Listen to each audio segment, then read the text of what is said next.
How to use DoorDash Pickup option and skip the delivery fee. Well, to do so, open up DoorDash app and make sure you're logged into your account. Proceed to add the items to your cart and you'll be able to view the cart and continue to check out. Once you continue to check out, you can see address details here, meet at door option, you can see delivery time.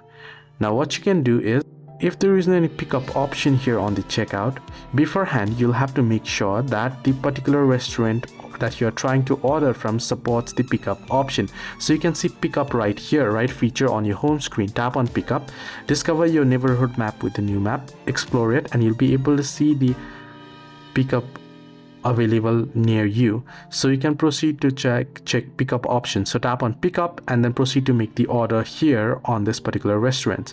And this is how you can easily use DoorDash pickup option and skip the delivery fee. Hope this video was helpful. Do like and subscribe.